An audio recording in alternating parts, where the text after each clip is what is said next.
Okay, well, I think we're going to make a start. We'll be here all night. Welcome, everybody, to the first open research event of the season from Sociology here. I'm Frances, I'm the course leader of Sociology. Thank you all very much for coming. I'll say at the beginning, our next event is on the 4th of November when our new lecturer Hilda is going to talk about global public spheres and social media and activism and other things that those kinds of things. Anyway, today we're very, very excited to welcome Kath Albury, who has come from the University of New South Wales, presumably not just to do this. No. But thank you very, very much for coming and talking to us, and I think you can explain what the project is about. But thank you all very much for coming, and I hope you enjoy the talk. Thank you. Thank you, Frances, and thank you for having me. Yes, I am on the film. Okay, cool. So I'm going to talk today, I'm going to read a bit, but I'm also going to speak to a paper that is going to be published in Media International Australia later this year. So when it is published, I can send the actual reference if people want to see the finished product. The paper is called Queering, Sexting and Sexualisation, and the published version, and indeed the version I'll be sharing with you today, is co-authored with Paul Byron, who was the research assistant on the project and became, through the course of the project, basically a partner in the research and the writing as much as any of the academics were.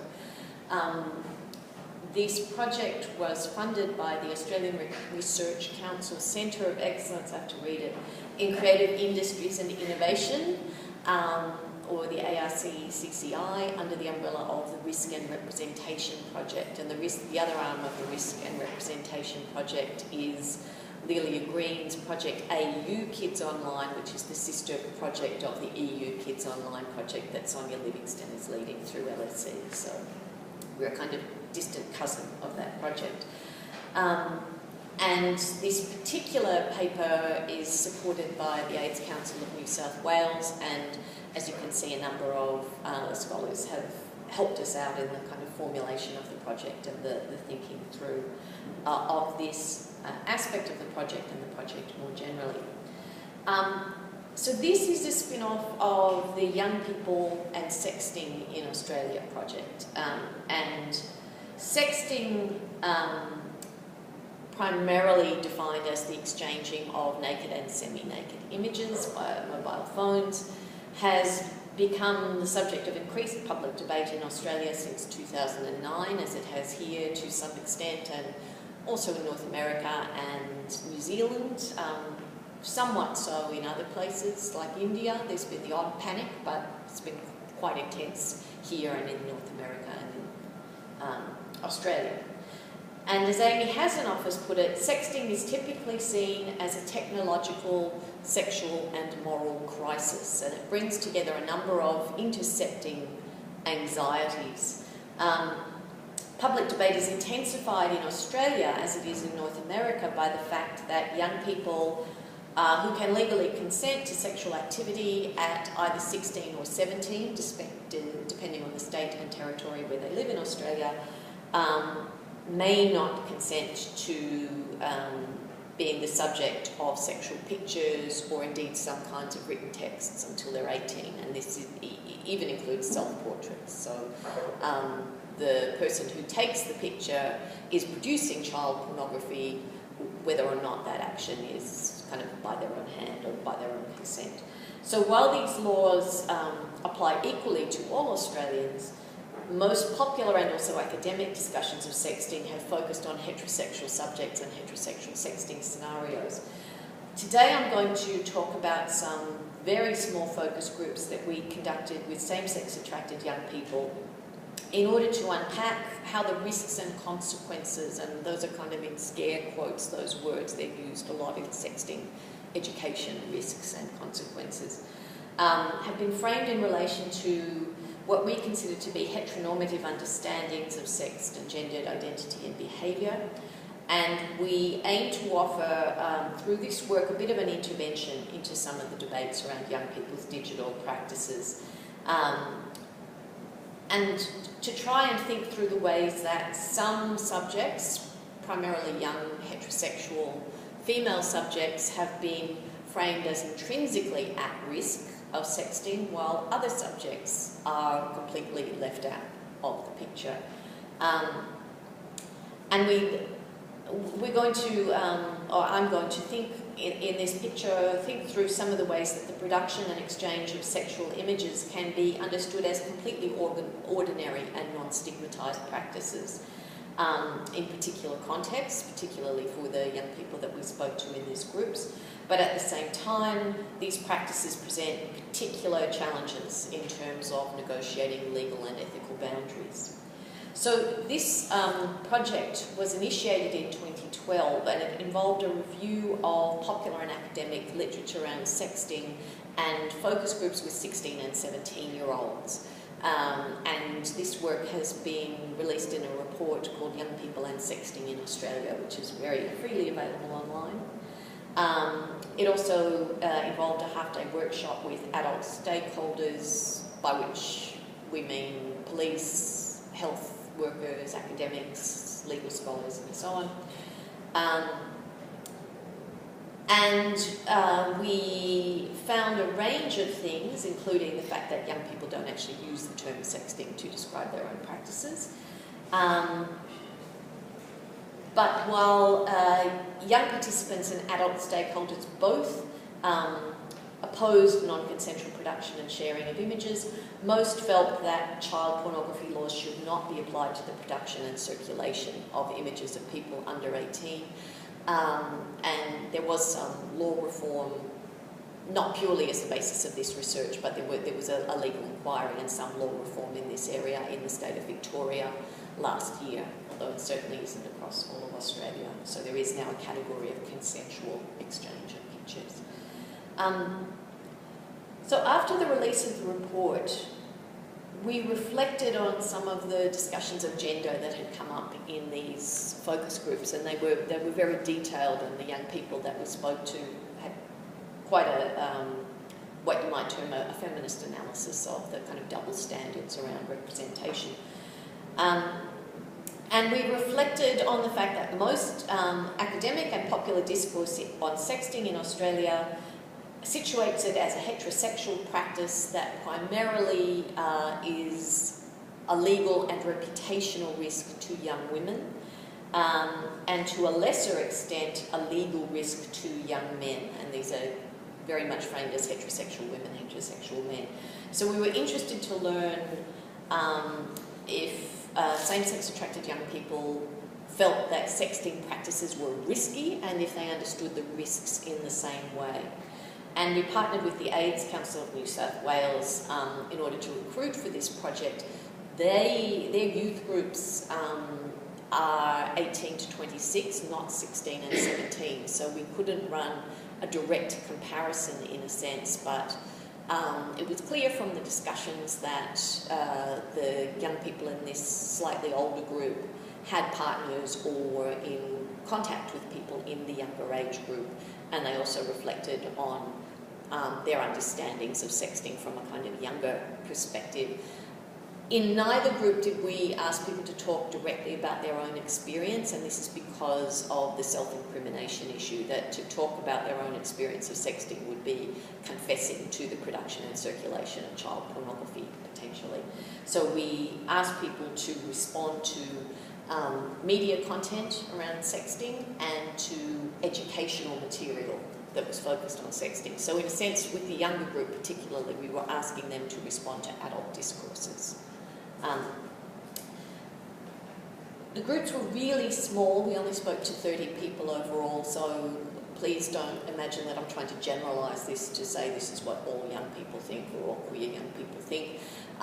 Really, we use these focus groups as a kind of point of departure for thinking about the ways that experience of picture exchange and picture production might differ from the kind of prevalent discourse in Australia at the time. And we were particularly interested in the ways that that sexting had been framed as a risk for young women, and the ways that it had been allied with the kind of the sexualisation debates around girls and women. And drawing on the work of a number of people, Amy Hasanoff in Canada, Jessica Ringrose here, kind of bouncing off that work, we kind of came to the same conclusions, that sexting primarily has focused on a tension between young women's innocence and their vulnerability, their sense of being at risk, and at the same time, the sense in which girls are understood to be out of control or sexualised by their engagement with media, and that their disinhibited communication online kind of puts them at risk of being damaged in terms of reputation. And damaged in terms of reputation means read as being sexual. And Hasanoff observes that while numerous researchers have emphasised the benefit of online anonymity for same-sex attracted young people, heterosexual young women are considered to be primarily at risk in online spaces, and by extension, girls of colour, queer girls and working class girls are also seen as in the space of being at risk, even in spaces where same-sex attracted young people in a degendered collective are seen as kind of benefiting from being in that space. So there are particular groups of young women, even if they're not heterosexual, who are still seen to be vulnerable online. And when we were preparing for this same-sex attracted women's focus group, the only example we could find of a legally problematic sexting incident involved the exchange of pictures between young women of colour in the US, so it kind of backed up Hasanoff's proposal, and this is in contrast to kind of multiple reportage of heterosexual young women's problems with sexting and young men's problems with sexting. In contrast to this kind of very small space that looks at young women's online sexuality, there is a much larger space which examines gay men's interactions online, gay and bisexual or same-sex attracted young men. And in the same, or as I should say, contrast to the way that young women are framed as being inherently at risk when producing and sharing these sexual images, same-sex attracted men's practices of photo sharing were, at the time we conducted the focus groups, and this is in 2013, represented as relatively unproblematic. Now, this is before the hacking or leaking of Grindr locational information that's happened this year, and some of the other discussions around risks of outing or other issues. At the time that we were doing this research in 2013, photo exchange between men among men was seen as relatively unproblematic. It was discussed in the context of online and digital cultures, but it was seen as a kind of quotidian, unremarkable practice in this space. And there are a range of authors who've noted the way that video sharing sites are used by gay men to display their ordinary sexual bodies in contrast to a kind of idealised pornographic body, but also in other contexts to put themselves into fantasy scenarios or kind of pornographic scenarios. Sharif Molabakis, in his work on gaydar, has considered the way that pornography has influenced gay men's self-representations, and gay men's self-representations have in turn influenced pornography, and the ways that gay porn imagery increasingly provides a cultural framework through which sexual identity is produced, negotiated and maintained by men. And he notes that the self-generated images in gaydar were a stabilising force for identity formation in that space, and that picture exchange is a kind of intrinsic means of trading trust and identifying not just a kind of a picture of yourself and your body type, but also a negotiation of the kinds of practices that you might enjoy. So the kinds of pictures you share are a way of negotiating possibly a future sexual event, or just sharing a fantasy scenario in chat. And Wu has made similar observations around chat scenarios and Grindr. Other studies have looked at Swedish gay men and the ways that they share pictures to indicate taste and preference. Studies of Grindr and Scruff have looked at the ways that space, identity and gay community have remapped queer cartography, so the sense in which we can see how the space around us might or might not be a queer space by switching on or switching off geolocative devices on apps, and the people in our group certainly talked about that. But these studies didn't emphasise the visual cultures of photo sharing in these spaces. It was primarily about the kind of other affordances of the apps. In the field of public health, and this is something the AIDS Council was obviously interested in, studies of same-sex attracted men hooking up online have mostly focused on measuring the likelihood of unprotected anal intercourse in an online, in an encounter that has been initiated online. And some researchers have associated online chat with risk-taking practice.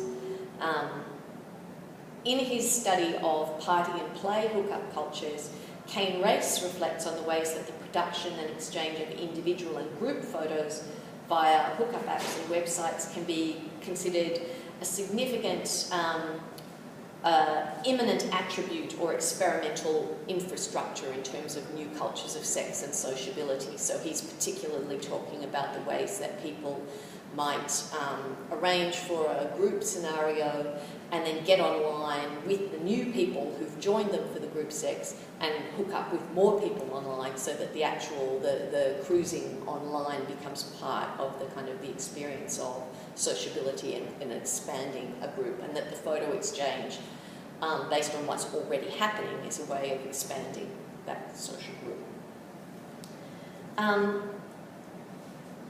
So while we consulted with health promotion staff in developing our focus group schedule, really we were much more interested in photo sharing than we were in sexual health. So this paper is not going to focus on sexual health because that's really not what people talked about.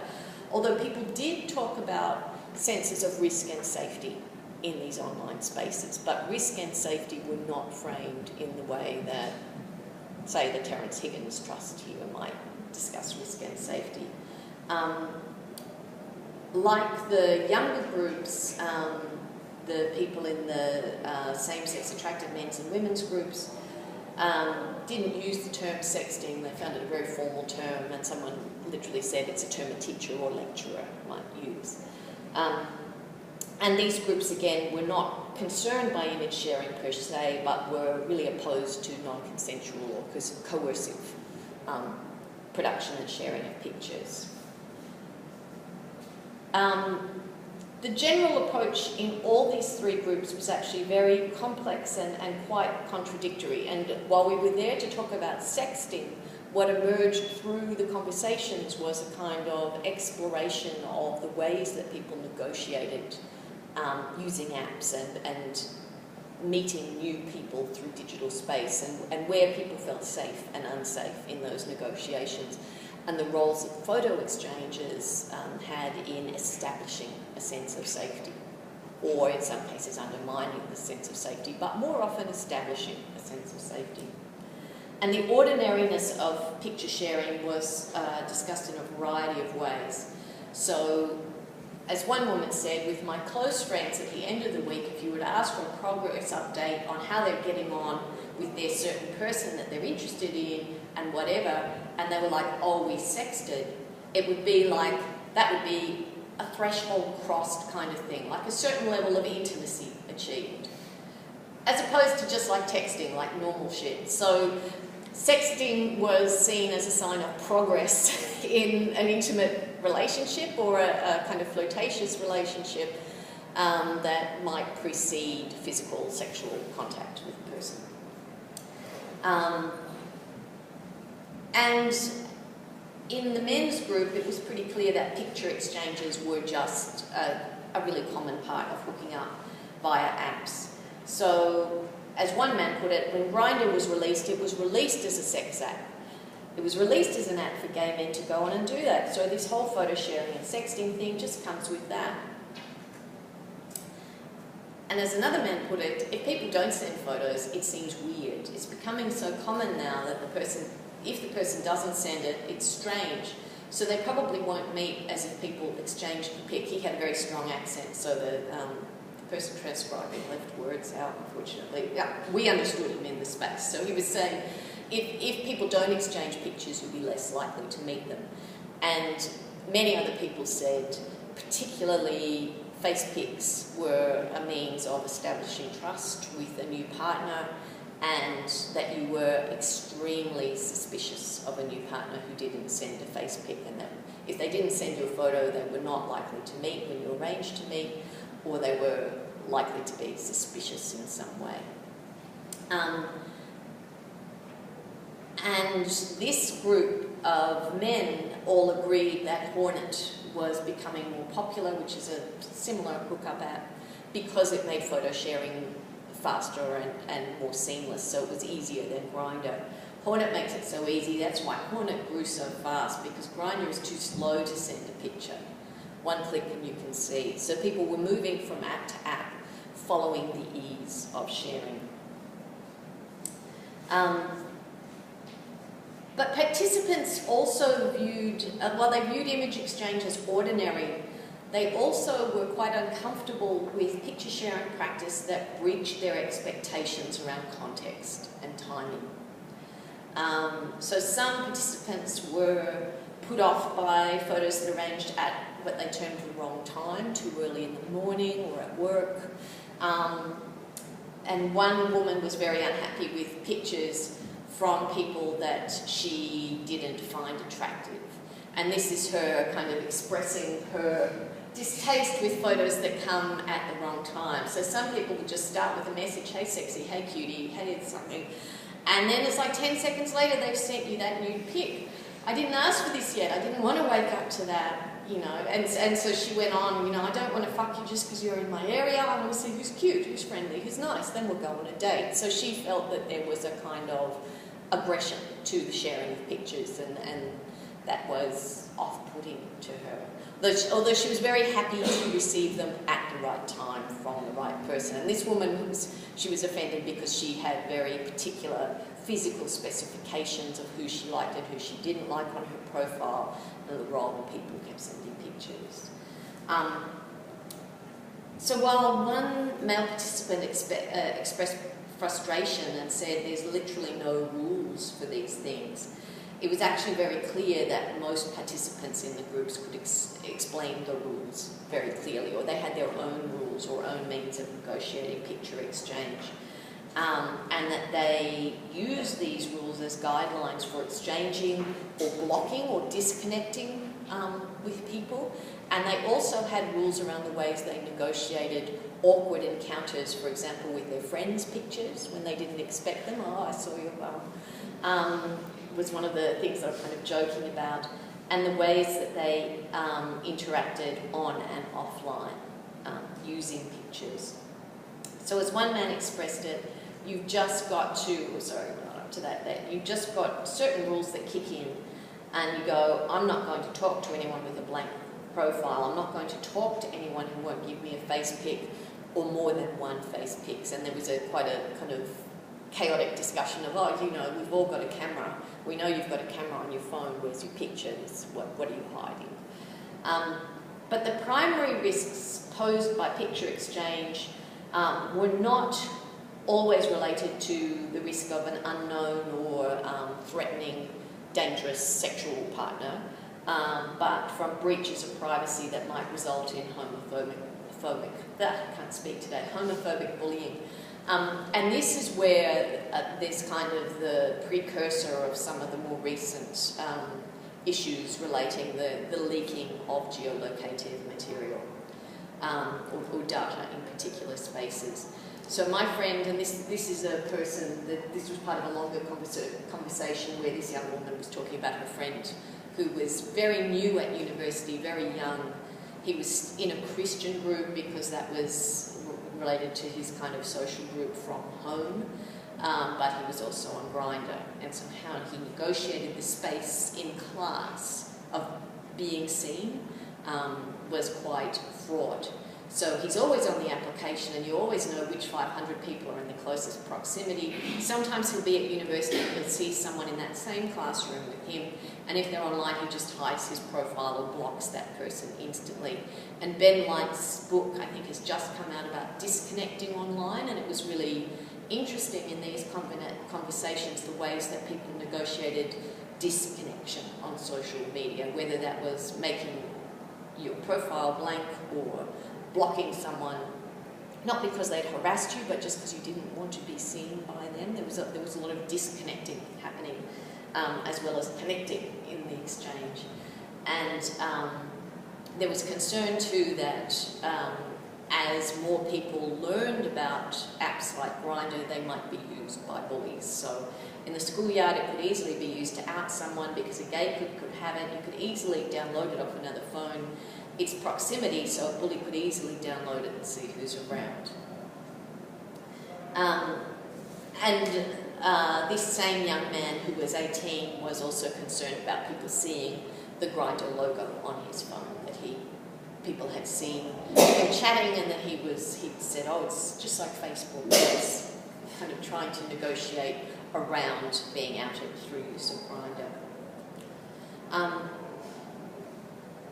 So in our discussions with 16 and 17-year-olds, we asked the participants to comment on 2 short video clips. One was a sexting scenario from the soap opera Neighbours, and the other was a short public service / educational video called Megan's Story, which is a very shaming story of a young woman who gets caught sexting and gets sent around the class. Both of these videos depict high school-aged women who consensually produce and share photos with a young man who then breaches their trust and shares it beyond the two of them. These were central to the original focus groups, and there were very lively debates around these, around consent and gender and sexuality.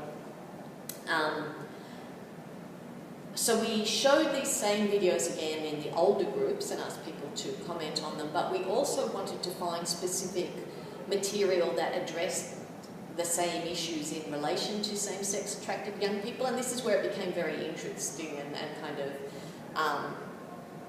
an absence was very clearly there. So the only story we could find for young women was the story of Antoinette Brown, a young American woman who faced child pornography laws in relation to photos she exchanged with her 17-year-old girlfriend. She was 19, her girlfriend was 17. And we also found an anonymised single page of discussion from the online forum Same, which is really a chat and kind of social forum, around the consequences of sharing pictures. And the narrative, I don't have the full page of dialogue here, so I'm going to kind of skim through it. But the narrative here was remarkably different from the narrative that surrounds heterosexual photo sharing. So the thread began with a post from Jason, and that's just the name we've given him. And he said, I had a surreal experience this weekend. I was cruising on a certain pickup site when I started to chat with someone about hooking up.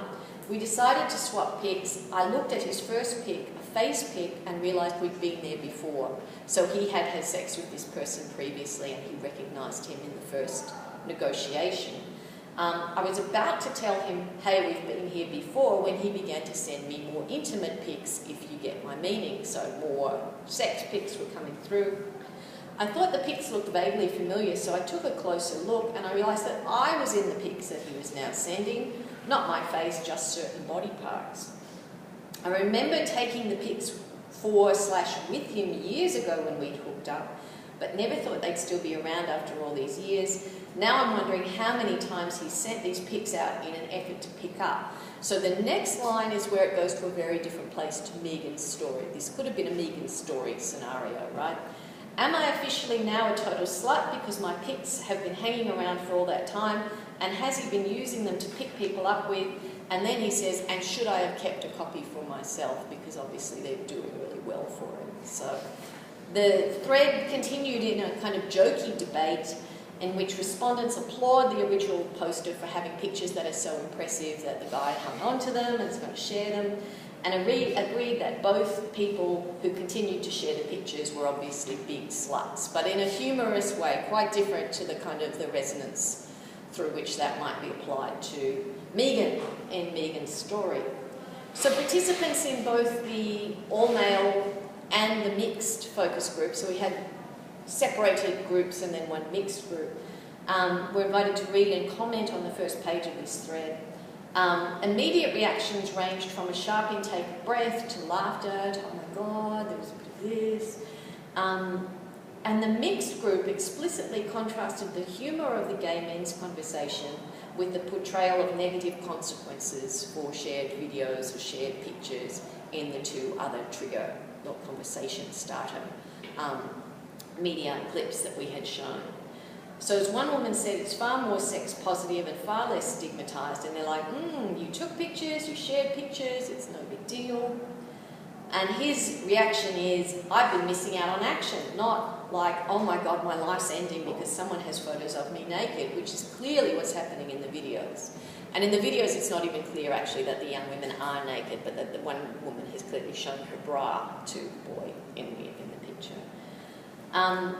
The discussion in the all-male group debated the ethics of sharing pictures without consent and discussed the possibilities of legal action, but concluded a lot of people would not be concerned about it. And one of the participants in this group told a peripheral story about a friend whose photos had been shared, but he said in this case the person was a porn performer and the sharing of the photos was an outing of his sex work to his family by a disgruntled boyfriend. So there was a slightly different context to the private pictures being leaked.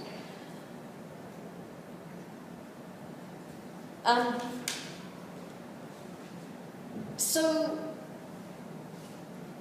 the same-sex attracted participants raised many of the same concerns around the sexting laws as the younger group did, and around the difference between the age of consent and the age at which people could exchange photographs.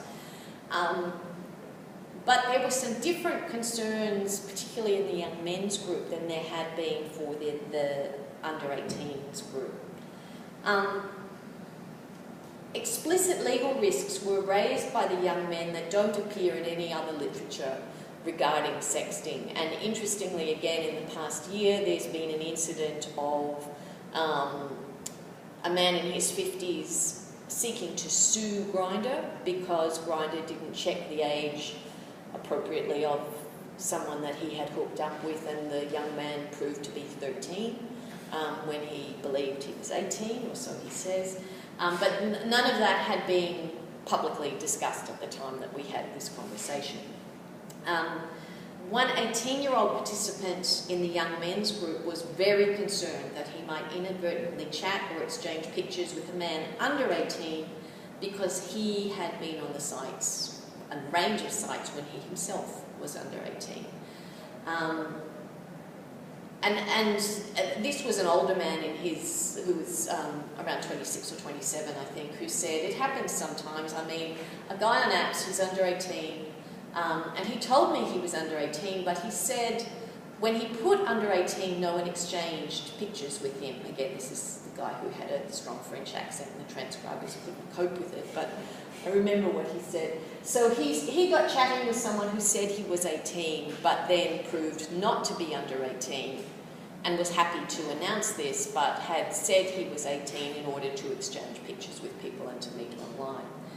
And as this man said, if people are between 16 and 18, they are over the age of consent, but they can't share pictures, and this means they feel out of the community because this is an important way of meeting someone. And so this resonates with other literature around bar culture and the ways that the legal drinking age impacts on people's ability to access peer contact and partners in queer community. But this was the first time we'd had a kind of inkling of this kind of concern in relation to online spaces and digital spaces. And so as the conversation went on, people say they're 18 but they're not.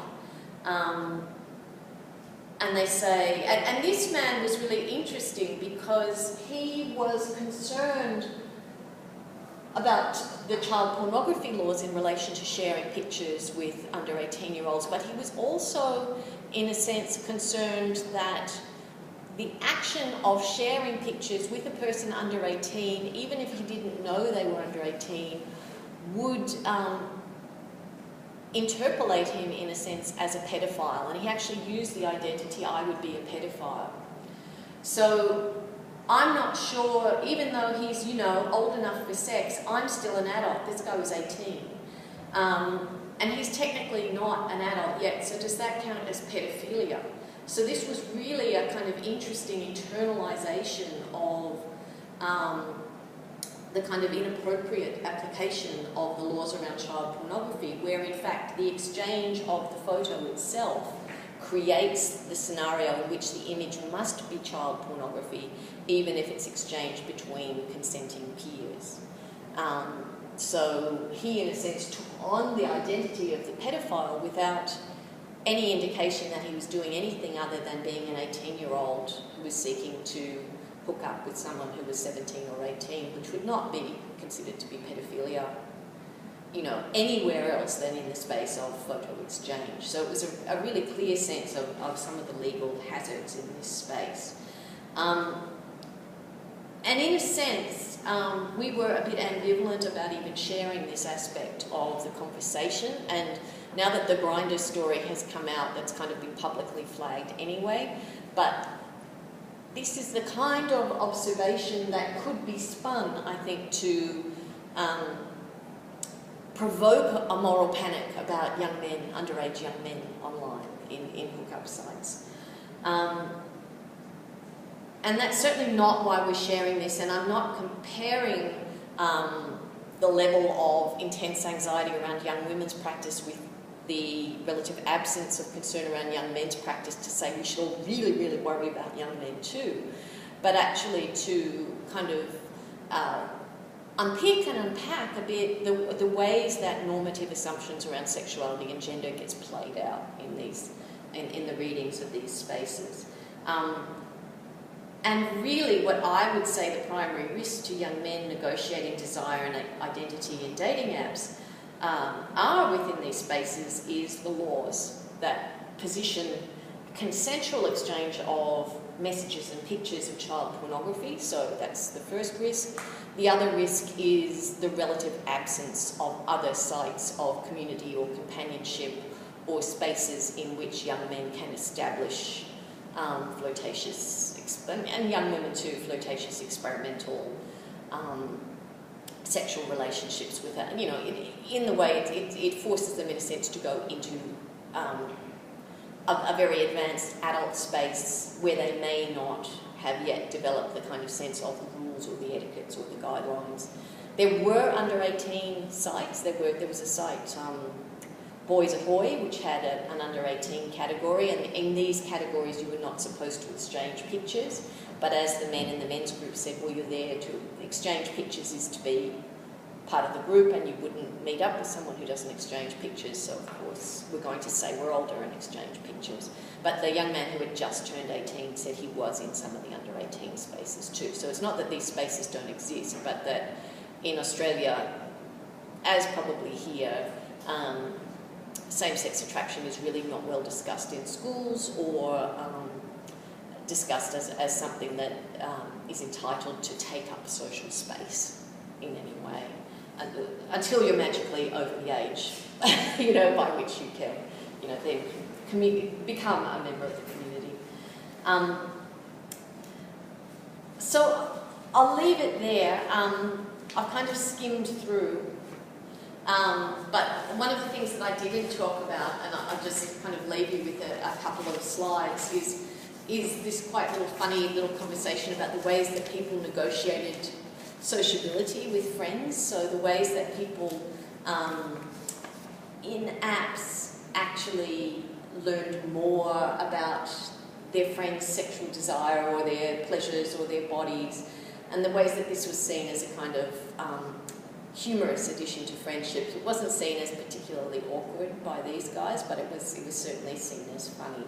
And in the same ways that the young man in one anecdote used Grindr to hide from other people, so it kind of turned off his visibility, people used a range of apps in really funny ways to negotiate social spaces. So one guy, instead of calling his friend to say, "Where are you?" would turn Grindr on to see where he was.